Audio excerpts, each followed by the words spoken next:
नमस्कार, आपका स्वागत है राज्यसभा टीवी में। आपके साथ मैं हूं अंकिता। सबसे पहले एक नजर डालते हैं इस वक्त की सुर्खियों पर।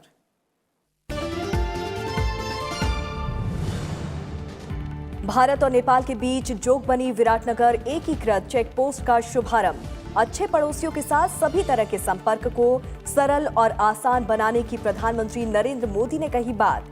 भारत के सहयोग का नेपाल के प्रधानमंत्री केपी शर्मा ओली ने जताया आभार।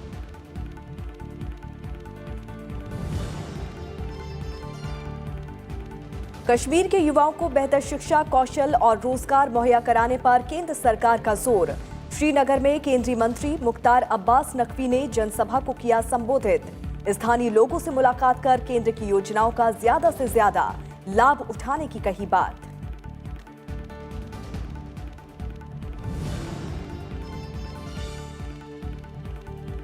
विधायकों और सांसदों को अयोग्य घोषित करने की स्पीकर की शक्तियों पर फिर से करें विचार। मणिपुर के वन मंत्री टी श्याम कुमार की अयोग्यता के मामले में फैसले के दौरान सुप्रीम कोर्ट का संसद को सुझाव।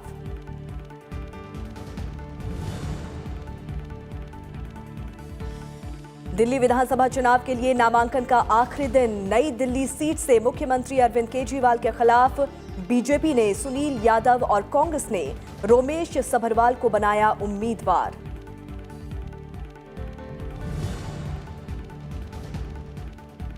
स्विट्जरलैंड के दावोस में विश्व आर्थिक मंच की 50वीं सालाना बैठक शुरू। केंद्रीय मंत्री पीयूष गोयल के नेतृत्व में भारतीय प्रतिनिधि मंडल दुनिया भर के कारोबारियों और राजनेताओं के साथ ही 100 से ज्यादा भारतीय कंपनियों के प्रमुख भी ले रहे हैं हिस्सा।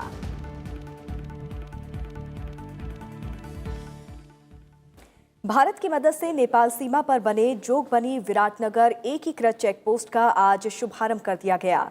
प्रधानमंत्री नरेंद्र मोदी और नेपाल के प्रधानमंत्री केपी शर्मा ओली ने वीडियो कॉन्फ्रेंसिंग के जरिए जोगबनी विराटनगर में दूसरी एकीकृत निगरानी चौकी का संयुक्त रूप से उद्घाटन किया। इस मौके पर प्रधानमंत्री नरेंद्र मोदी ने कहा कि पड़ोसी मित्र देशों के साथ आवागमन को सरल और सुचारू बनाने और व्यापार, संस्कृति, शिक्षा के क्षेत्रों में संपर्क को और सुगम बनाने के लिए भारत प्रतिबद्ध है।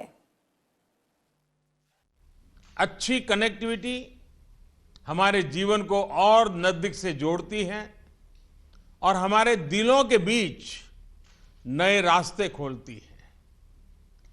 कनेक्टिविटी न सिर्फ देश के बल्कि पूरे क्षेत्र के विकास के लिए एक कैटलिस्ट का काम करती है। नेबरहुड में मैं सारे मित्र देशों के साथ आवागमन को सरल और सुचारू बनाने और हमारे बीच व्यापार, संस्कृति, शिक्षा इत्यादि सभी क्षेत्रों में संपर्क को और सुगम बनाने के लिए भारत प्रतिबद्ध है।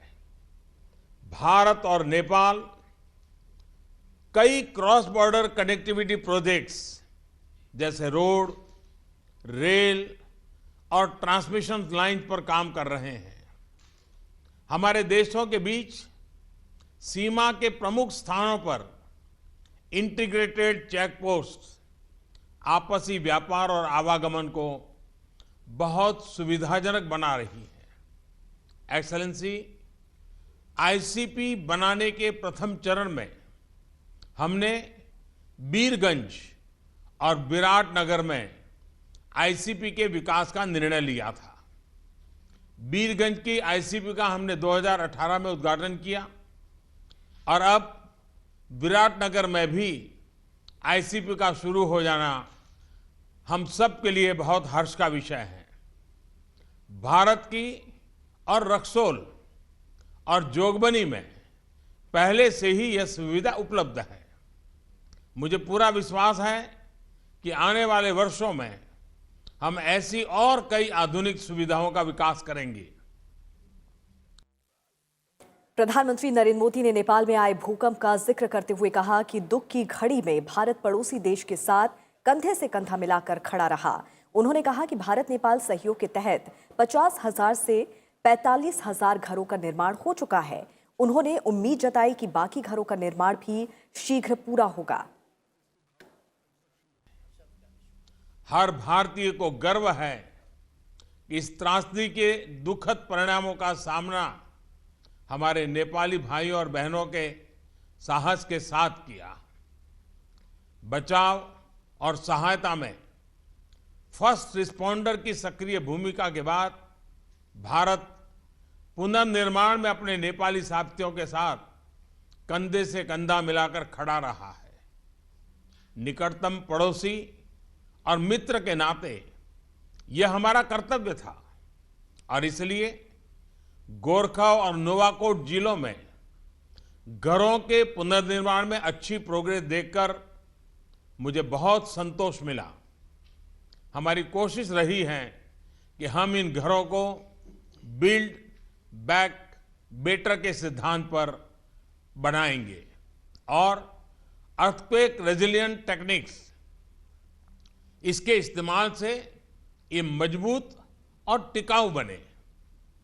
कोalition फॉर डिजास्टर रेजिलिएंट इंफ्रास्ट्रक्चर को लॉन्च करने में भारत का उद्देश्य इंफ्रास्ट्रक्चर पर प्राकृतिक आपदाओं के प्रभाव को कम करना है।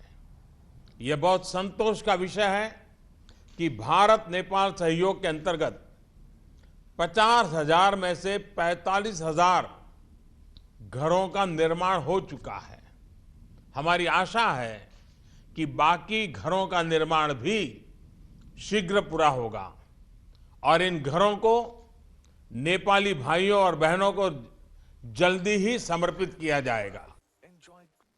इस मौके पर नेपाल के प्रधानमंत्री केपी शर्मा ओली ने भारत के सहयोग के लिए आभार जताया। सबका विश्वास, close friendship and understanding between political leaders and peoples have nurtured our friendly ties.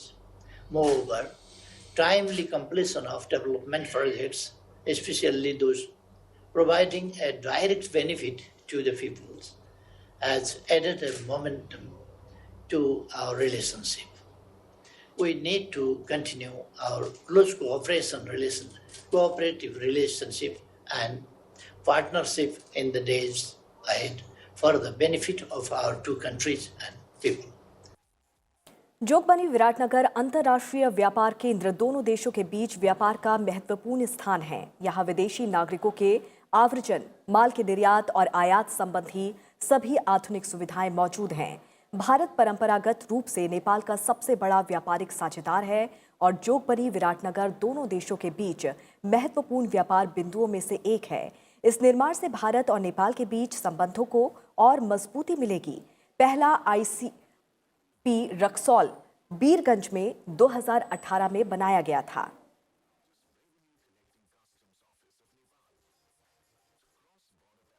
केंद्रीय मंत्रियों का जम्मू कश्मीर दौरा जारी है। केंद्रीय मंत्री मुख्तार अब्बास नकवी आज राज्य का दौरा कर रहे हैं। इसका मकसद लोगों को जम्मू कश्मीर का विशेष दर्जा हटने से होने वाले लाभ के बारे में बताना है। केंद्रीय मंत्री मुख्तार अब्बास नकवी ने श्रीनगर में एक जनसभा को संबोधित किया।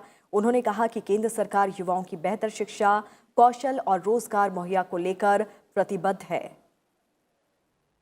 इतनी बड़ी तादाद में सेंट्रल गवर्नमेंट के जम्मू कश्मीर के तारीख में यह पहला मौका होगा कि इतनी बड़ी तादाद में सेंट्रल गवर्नमेंट के मिनिस्टर जम्मू कश्मीर के अलग अलग जगहों पे लोगों से मिल रहे हैं, लोगों से के सरोकार के बारे में संपर्क और संवाद कर रहे हैं, लोगों से बात कर रहे हैं कि आपके जो जिंदगी में कितना बेहतर बदलाव आ सके, आपकी चेहरे पे खुशी आ सके, आपकी आंखों में खुशहाली आ सके। ये एक हमारा संकल्प है। सरकार ने आने के बाद डेवलपमेंट विदाउट डिस्क्रिमिनेशन, बगैर किसी तासुब के, बगैर किसी भेदभाव के, सबका विकास, सबका साथ और सबका विश्वास के रास्ते पे हमने काम किया है। सुप्रीम कोर्ट ने संसद को सुझाव दिया है कि वो सांसदों और विधायकों को अयोग्य घोषित करने के मामले में स्पीकर की शक्तियों पर विचार करे, क्योंकि स्पीकर भी एक राजनीतिक दल का सदस्य होता है।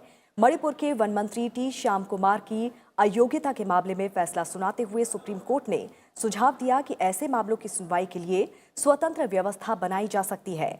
अदालत ने मणिपुर विधानसभा स्पीकर को कहा कि वो अयोग्यता पर 4 हफ्ते में फैसला लें। साथ ही ये भी कहा कि अगर स्पीकर 4 हफ्ते में फैसला नहीं लेते हैं तो याचिकाकर्ता फिर सुप्रीम कोर्ट आ सकते हैं।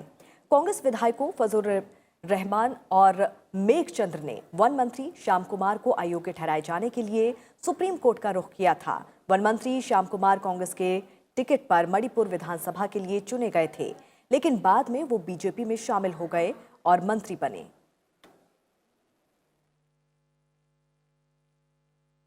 और अब बात दिल्ली विधानसभा चुनाव से जुड़ी खबरों की।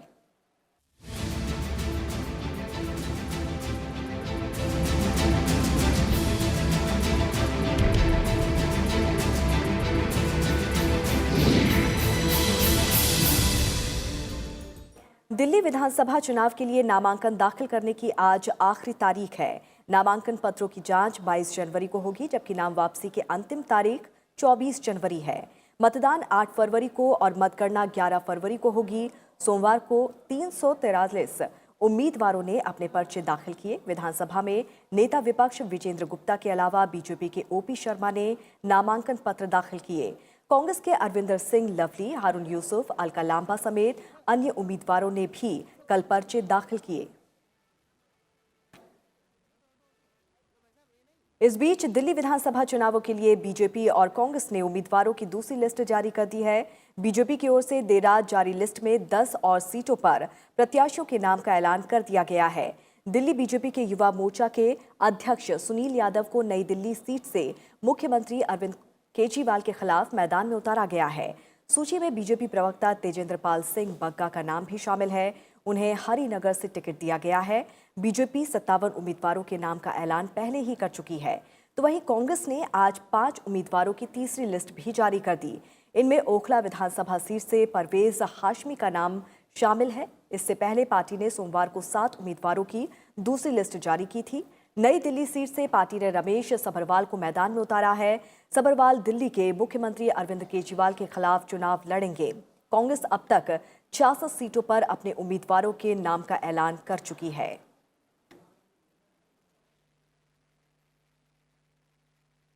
दिल्ली विधानसभा चुनाव में बीजेपी ने जेडीयू और लोक जनशक्ति पार्टी के साथ मिलकर चुनाव लड़ने का फैसला किया है। बीजेपी ने 2 सीट जेडीयू और 1 सीट एलजेपी के लिए छोड़ी है।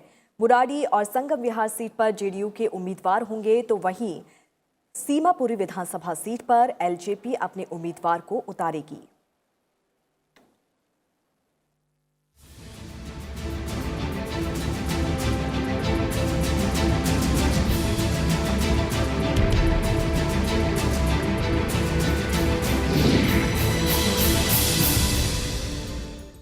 पूर्व केंद्रीय मंत्री और बीजेपी नेता चौधरी बीरेंद्र सिंह ने राज्यसभा की सदस्यता से इस्तीफा दे दिया है।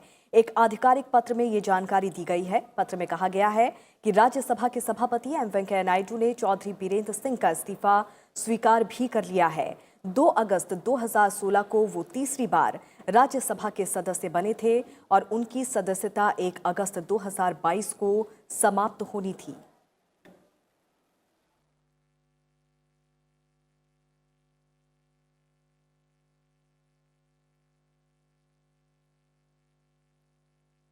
इस बीच केंद्रीय गृह मंत्री अमित शाह नागरिकता संशोधन अधिनियम के समर्थन में लखनऊ में एक रैली को संबोधित कर रहे हैं। आपको सीधे लिए चलते हैं।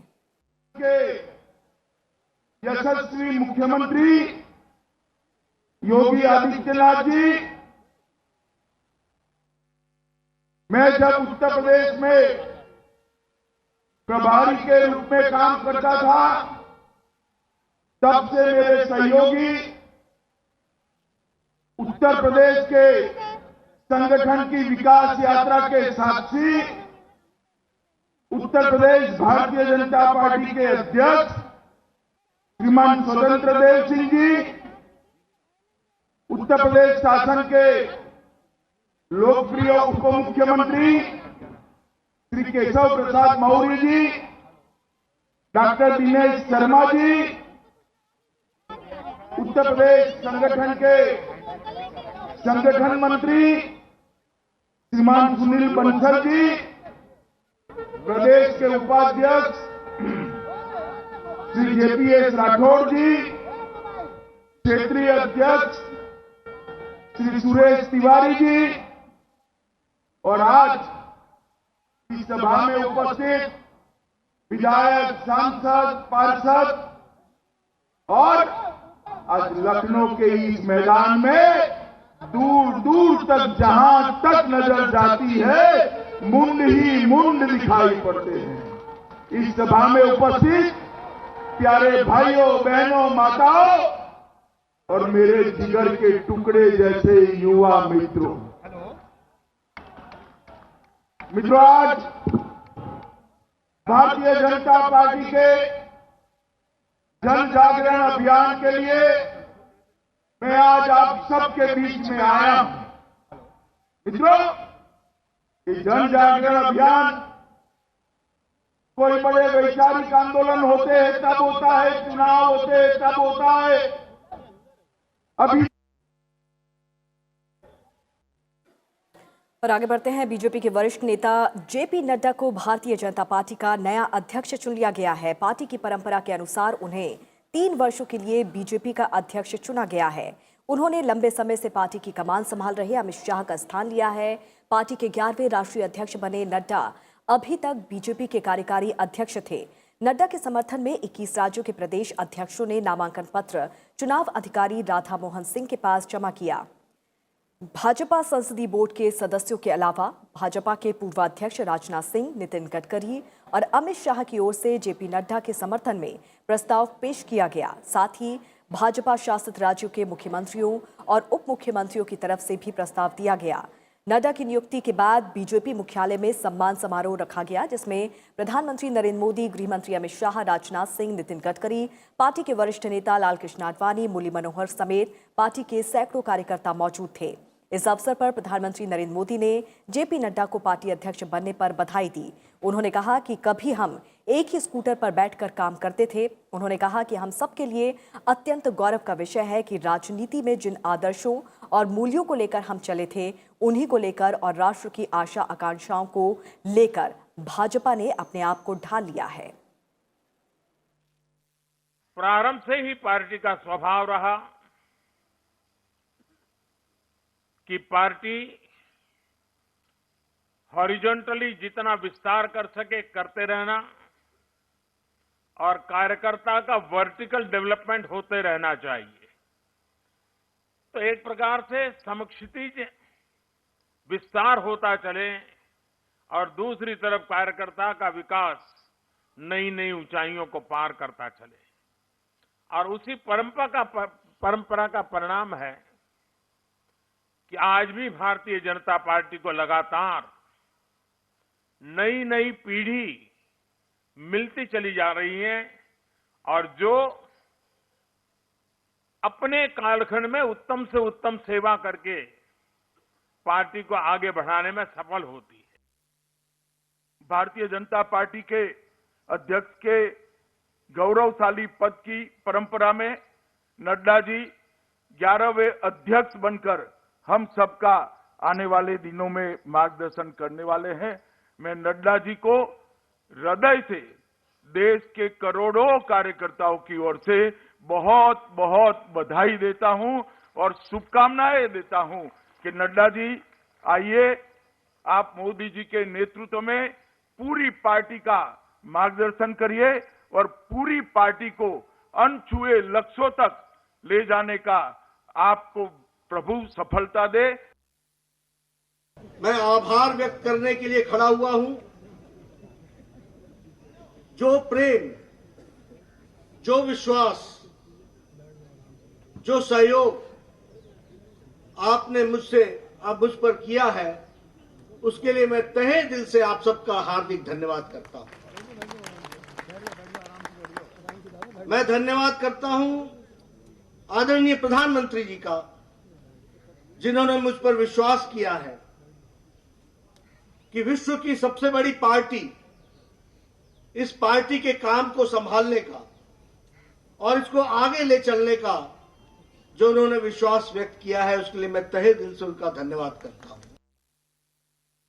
2019 में भारत प्रत्यक्ष विदेशी निवेश यानी कि एफडीआई आकर्षित करने वाले शीर्ष 10 देशों में शामिल रहा। इस दौरान भारत में एफडीआई 16% बढ़कर 49 अरब डॉलर रहा। इसके चलते दक्षिण एशिया में एफडीआई वृद्धि में तेजी आई।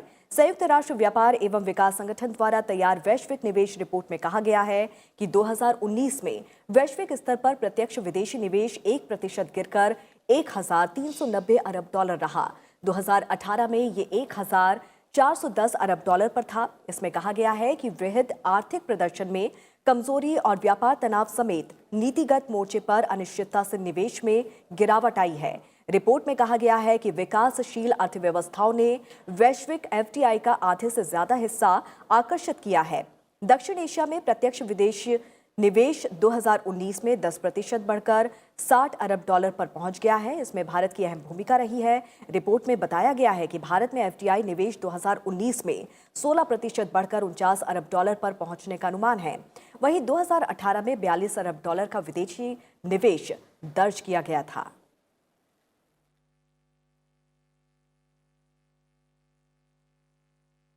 उपराष्ट्रपति एम वेंकैया नायडू ने नेल्लोर में आज अक्षरा विद्यालय का दौरा किया। यहां उन्होंने सरदार वल्लभ भाई पटेल को श्रद्धांजलि दी। उपराष्ट्रपति एम वेंकैया नायडू ने केंद्रीय मानव संसाधन और विकास मंत्री रमेश पोखरियाल निशंक के साथ संस्थान के परिसर में आयोजित कौशल विकास की गतिविधियों को देखा। साथ ही यहां के छात्रों से मुलाकात की। उपराष्ट्रपति ने बच्चों को योग करने की नसीहत दी। साथ ही फिट रहने के लिए खेलकूद में शामिल होने की बात भी कही। उपराष्ट्रपति ने छात्रों को तेलुगु और मातृभाषा के महत्व के बारे में बताते हुए कहा कि उन्हें संस्कृति, परंपराओं और साहित्य के बारे में पढ़ना चाहिए। उपराष्ट्रपति ने कहा कि आने वाली पीढ़ियों के लिए संस्कृति, परंपरा और विरासत को संरक्षित करना हम सबकी जिम्मेदारी है। और अब बात पर्यावरण और जलवायु परिवर्तन को लेकर खास पेशकश की।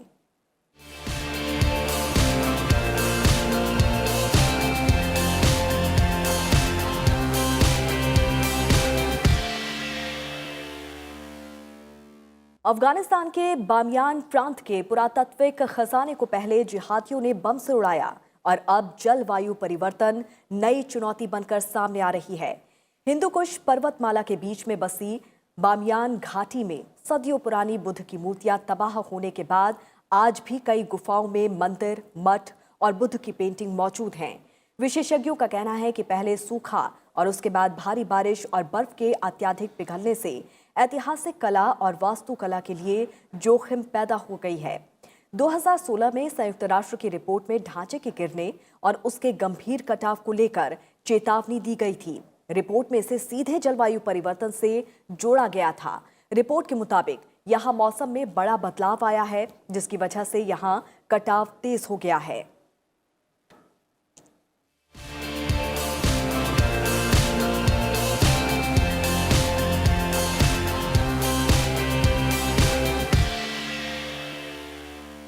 स्विट्जरलैंड के शहर दावोस में विश्व आर्थिक मंच की सालाना बैठक शुरू हो गई है, जिसमें वैश्विक कारोबारियों, उद्यमियों और राजनेताओं के साथ ही भारत से भी 100 से अधिक कारोबारी और राजनेता आर्थिक महत्व और भू राजनीतिक मामलों पर चर्चा में शामिल हो रहे हैं। केंद्रीय वाणिज्य एवं उद्योग मंत्री पीयूष गोयल दावोस में 50वें विश्व आर्थिक मंच सम्मेलन में भारतीय प्रतिनिधि मंडल का नेतृत्व कर रहे हैं। पीयूष गोयल वहां ऑस्ट्रेलिया, दक्षिण अफ्रीका, रशिया, सऊदी अरब, स्विट्जरलैंड, कोरिया और सिंगापुर के मंत्रियों के साथ द्विपक्षीय बैठक करेंगे। इस दौरान वो आर्थिक सहयोग एवं विकास संगठन के महासचिव और विश्व व्यापार संगठन के महानिदेशक के साथ भी बैठक करेंगे। पीयूष गोयल की इस यात्रा के दौरान कंपनियों, मुख्य कार्यकारी अधिकारियों के साथ भी द्विपक्षीय बैठक होगी। साथ ही भारतीय रेलवे में निवेश को बढ़ाना विषय पर गोलमेज वार्ता, ग्लोबल इंस्टीट्यूशनल इन्वेस्टमेंट को भारत में निवेश के लिए आमंत्रित करने और विश्व आर्थिक मंच के सत्र में भी प्रतिभाग करेंगे। पीयूष गोयल के साथ विश्व आर्थिक मंच सम्मेलन में केंद्रीय पोत परिवहन और रसायन एवं उर्वरक राज्य मंत्री मनसुख लाल मंडाविया, कर्नाटक और मध्य प्रदेश के मुख्यमंत्री, पंजाब के वित्त मंत्री और तेलंगाना के सूचना प्रौद्योगिकी मंत्री भी शामिल हो रहे हैं। Deepika Padukone world economic forum की ओर से क्रिस्टल अवार्ड से सम्मानित उन्हें किया गया। दीपिका पादुकोण को ये सम्मान मेंटल हेल्थ सेक्टर में उनके सराहनीय कार्य के लिए दिया गया। बॉलीवुड अभिनेत्री दीपिका पादुकोण ऐसी एक्ट्रेस हैं जो न सिर्फ फिल्मों बल्कि समाज की बेहतरी के लिए भी हमेशा कुछ न कुछ करती रहती हैं।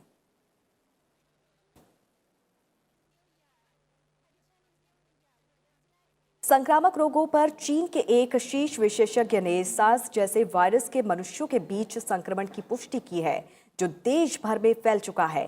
साथ ही 3 अन्य एशियाई देशों में भी पहुंच चुका है। चीन के राष्ट्रीय स्वास्थ्य मिशन के वरिष्ठ वैज्ञानिक झोंग नशांग ने कहा है कि सीवर एक्यूट रेस्पिरेटरी सिंड्रोम यानी कि सार्स का मनुष्य से मनुष्य तक संक्रमण होने की बात पक्की है। उन्होंने 2003 में सार्स का प्रकोप फैलने पर उसके स्तर का पता लगाने में मदद की थी। इस बीच चीन के राष्ट्रपति शी जिनपिंग ने वायरस को काबू में करने के लिए सभी जरूरी उपाय करने का आदेश दिया है। इस वायरस के संक्रमण से 220 से अधिक लोग प्रभावित हैं और 3 लोगों की अब तक मौत हो चुकी है। चीन में वायरस संक्रमण के मद्देनजर भारतीय स्वास्थ्य मंत्रालय ने विदेश मंत्रालय से 31 दिसंबर से अब तक भारतीय वीजा आवेदन करने वाले यात्रियों की सूची मांगी है, ताकि उनसे संपर्क किया जा सके और परामर्श दिया जा सके।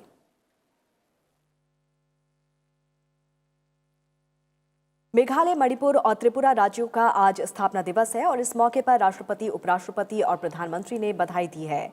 राष्ट्रपति रामनाथ कोविंद ने ट्वीट करके मणिपुर, मेघालय और त्रिपुरा के लोगों को राज्य के स्थापना दिवस पर बधाई दी। राष्ट्रपति ने इन खूबसूरत राज्यों के सभी निवासियों के उज्जवल और समृद्ध भविष्य के लिए शुभकामनाएं दी हैं। उपराष्ट्रपति ने ट्वीट करके मेघालय, मणिपुर और त्रिपुरा के राज्य स्थापना दिवस पर इन प्रदेशों के निवासियों को बधाई दी है। उपराष्ट्रपति ने कहा है कि हमारे देश के पूर्वोत्तर अंचल को विस्तृत विहंगम प्रकृति के रमणीय सौंदर्य का आशीर्वाद प्राप्त है। यहाँ के निवासियों की सृजनात्मकता उनके पारंपरिक शिल्प, संगीत और संस्कृति में झलकती है, जिसने भारत की सांस्कृतिक विविधता को और समृद्ध किया है। देश के अन्य प्रांत इस क्षेत्र के प्राकृतिक, जैविक कृषि, रेशम उद्योग, बागवानी, हथकरघा, हस्तशिल्प के विषय में बहुत कुछ सीख सकते हैं। ये क्षेत्र देश की एकता और सुरक्षा की दृष्टि से विशेष महत्वपूर्ण है। उपराष्ट्रपति ने खुशी जताई कि इस क्षेत्र के इंफ्रास्ट्रक्चर और सामाजिक आर्थिक विकास के लिए सार्थक प्रयास किए जा रहे हैं। उपराष्ट्रपति ने इन प्रदेशों के नागरिकों के भावी जीवन में शिक्षा, स्वास्थ्य, शांति और समृद्धि की कामना की। प्रधानमंत्री नरेंद्र मोदी ने मेघालय, मणिपुर और त्रिपुरा के राज्य स्थापना दिवस पर शुभकामनाएं दी हैं। प्रधानमंत्री ने ट्वीट किया कि त्रिपुरा की परंपराओं और राष्ट्र के विकास में उनके योगदान पर गर्व है। मेघालय की जनता को उनके दयालु और परोपकारी स्वभाव के लिए जाना जाता है। साथ ही मणिपुर अपनी जीवंत संस्कृति के लिए प्रसिद्ध है।